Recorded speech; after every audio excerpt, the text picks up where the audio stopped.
Sup guys, so for today's video, I am going over a situation that I was discussing when I was giving a lesson recently to another Bowser player. All the Bowser players come flocking to me. I just am too good at teaching Bowser, clearly. No, but for real, I actually do a very good Bowser.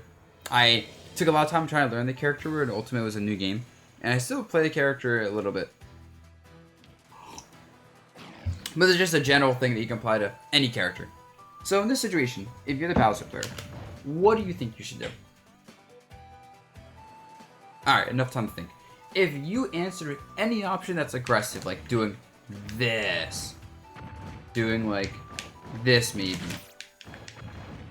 doing like, yeah, like any option, like doing like this. Basically any option where you pass by the left side of the platform here, it's bad, it's the wrong option. It can work, it's just a gamble.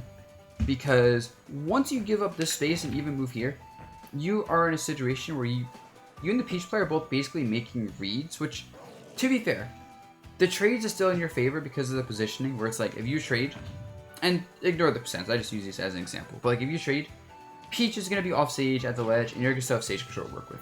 But at that point, it's a guessing game. At that point, if you get back thrown as well, now you are in an awful spot as Bowser. So, any sort of aggressive option, while it can work, it can be a gamble, you want to occasionally mix it up. It's not the default correct option. The default correct option here is just wait.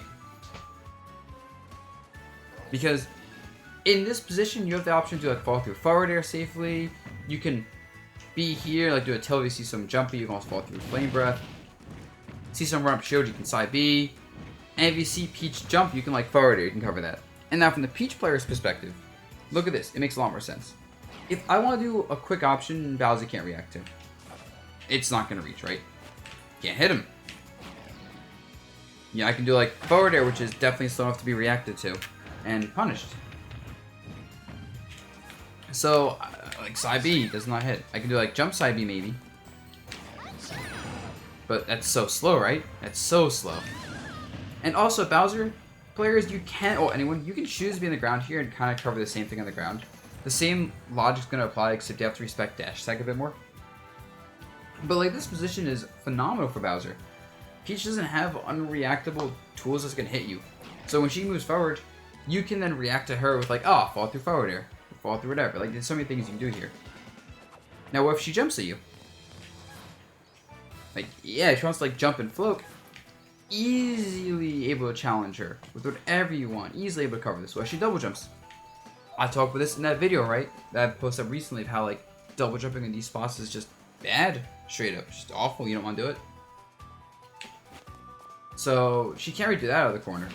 So her options out of the corner are essentially one of those though, something that is extremely committal for her, reactable for you, and she has to pick a bad option. Maybe saying, oh, what if she just waits here? This is fine. If she's really being this patient, just poke her out with some flame breath, you know? Maybe dash up, threaten something, bait her into doing something, because she's got to be afraid of you. Because you can run off and just potentially kill her, put her in a really bad spot. So like she has to respect you a lot more than you have to respect her. So you can always just dash here, bait something out, dash back, punish. So what's left? Go off stage like this? Ah, this is awful for her, right? Go to the ledge. Just awful.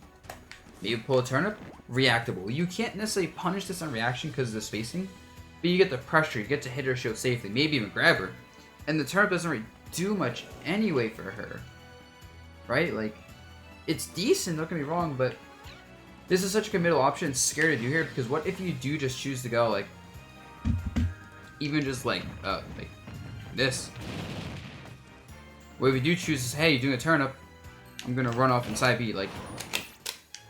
So, that's the point of this, and that's why you play the situation by being patient, waiting, seeing if your opponent does anything, and abusing the fact that they have to get out of the corner.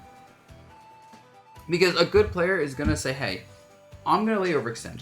Because if you overextend at all, like if you do like this and start chasing, suddenly jumping like this is great now, right? Suddenly like throwing out like a tilt is fine. Suddenly rolling is fine. Or what if you jump at her instead? You jump at her, she's like, oh, I can roll now. I can like anti-air with this. Like, I don't know, tilt or not there. So, yeah. And that is the situation, y'all, that I see this situation come up honestly quite a bit when I watch people play. So I feel like it was just a good situation to cover. And I hope you all learned something from this. And if you guys like this content, you know what I'm gonna say, right? You know, like the video, give that thumbs up, helps algorithm, subscribe to the channel, comment. All these things help me a lot to grow the channel for, you know, making content you guys like. And you guys get lessons from me through METAFY. And I do have a Patreon, right? I post lesson VODs, I post top player match analysis. So if you want to, you know, you can check that out. It will be much appreciated.